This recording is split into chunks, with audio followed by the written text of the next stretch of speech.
এই কথাটা আমি আবার পাগলা কাকুর সাথে একমত।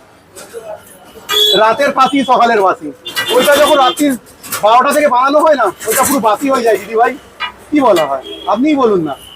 রাত্রি 12টার সময় পরোটা তৈরি করে আর সকাল যদি আমি বানাই, মানে মানুষকে যদি 8টা-9টার সময় খাওয়াই, ওইটা বাসিই হচ্ছে দিদি। আর আমার পরোটা দেখুন সামনেই বানাচ্ছি।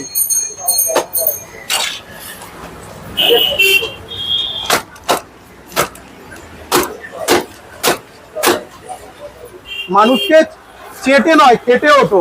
এখন 12 টাকা করেছি, 12 টাকাটা থাকবে একদম। মানে 100 গ্রাম 12 টাকা, 100 গ্রাম 12 টাকা। আর তরকারি কত রকম? তরকারি আলুর দম আছে, ঘুগনি আছে, চিকেন কিমা ঘুগনি শেষ। চিকেন কিমা ঘুগনি শেষ? হ্যাঁ, 3 রকম তরকারি দেওয়া হয়, আলুর দম ঘুগনি, নরমাল ঘুগনি, চিকেন কিমা ঘুগনি। মানে 12 টাকায়? 12 টাকার মধ্যে আছে একদম শেষ?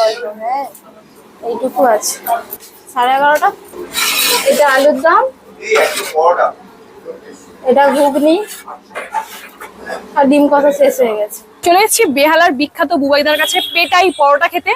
তো নিয়ে নিয়েছি পেটাই পরোটা মাত্র 12 টাকা। এখানে কিন্তু 3 রকম তরকারি দিয়ে সার্ভ করছে। আজকে যেহেতু এত দেরি করেছে তাই 2 রকম তরকারি পেয়েছি, তাও আনলিমিটেড তরকারি মাত্র 12 টাকায় পেয়ে যাচ্ছি।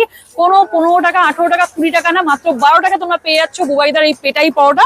তো চলো ট্রাই করা যাক। এ কাকের এত উৎপাত, দাঁড়িয়ে ভিডিও করা যাবে না, তো একটু গলির মধ্যে ঢুকে আমি ভিডিও করবো। তো চলো। 10:54 মানে প্রায় 11টা। দাদার এখানে 11:30টার মধ্যে কিন্তু শেষ হয়ে যায়, তাই 3 রকম তরকারি আমি পাইনি। তোমরা আসলে 3 রকম তরকারি পাবে। 3 রকম তরকারি, আনলিমিটেড তরকারির সঙ্গে মাত্র 12 টাকা সহ এই পেটাই পরোটা।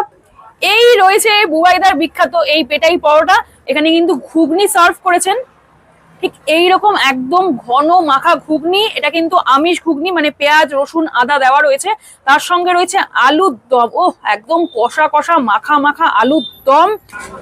জাস্ট দেখো, পুরো সফট পরোটা। আর খাবারের মান ভালো থাকবে, তার কিন্তু ভাত বকার দরকার পড়বে না। ভাত তারাই বকে যাদের খাবারের মান ঠিক থাকবে না। ভালো খেতে।